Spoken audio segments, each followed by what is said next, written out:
ମା ଆଙ୍କୁଡ଼େଶ୍ୱରୀ। ସଂକଟ ହାରିଣୀ ମା ଆଙ୍କୁଡ଼ା ଶୁଣି, ଜୟ ମା ମଙ୍ଗଳମୟୀ। ବିନାୟକପୁରେ ବସିଛୁ ମା ଲୋ, ଉତ୍ତର ଦିଗକୁ ଚାହିଁ।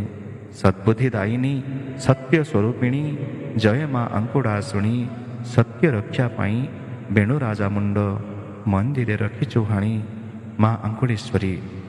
ଯେତେବେଳେ କାହାକୁ କିଛି ସଙ୍କଟ ଆସିଥାଏ, ସେ ସଙ୍କଟ ଦିନରେ ଆସିଥାଉ କିମ୍ବା ରାତିରେ, ସେ ଗ୍ରାମରେ ଆସିଥାଉ କିମ୍ବା ଅରଣ୍ୟରେ, ସେ ଦେଶ ଭିତରେ ହେଇଥାଉ କିମ୍ବା ବିଦେଶରେ, ଯିଏ ଯେତେବେଳେ ଯେଉଁଠି ଯେପରି ଭାବରେ ମା'ଙ୍କୁ ଡାକିଛି, ଯେତେ ବଡ଼ ବିପଦରେ ପଡ଼ିଥିଲେ ମଧ୍ୟ ତତ୍କ୍ଷଣାତ୍ ମା' ତାଙ୍କ ପାଖରେ ପହଞ୍ଚି ଭକ୍ତର ସମସ୍ତ କଷ୍ଟକୁ ନିବାରଣ କରିଅଛନ୍ତି।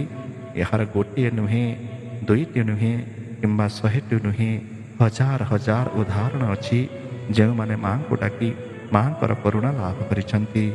ଭଦ୍ରକ ଜିଲ୍ଲା ବାସୁଦେବପୁର ଠାରୁ ମାତ୍ର 3 କିଲୋମିଟର ଭିତରେ ପଡ଼େ ବିନାୟକପୁର। ବିନାୟକପୁରରେ ଦ୍ୱାପର ଯୁଗରୁ ବିରାଜମାନ କରିଛନ୍ତି ମା ଆଙ୍କୁଡ଼େଶ୍ୱରୀ। ମା ଆଙ୍କୁଡ଼େଶ୍ୱରୀ ହେଉଛନ୍ତି ସିଂହ ସ୍କନ୍ଧାଧିରୂଢ଼ା, ସିଂହ ବାହନରେ ବସିଛନ୍ତି ଦଶଭୁଜା ଦେବୀ। 7 ଭଉଣୀଙ୍କ ମଧ୍ୟରୁ ସିଦ୍ଧେଶ୍ୱରୀଙ୍କ ସାଙ୍ଗରେ ମା ବିରାଜମାନ କରିଛନ୍ତି। ଦ୍ୱାପର ଯୁଗରେ ବେଣୁରାଜା ନାମରେ ଜଣେ ରାଜା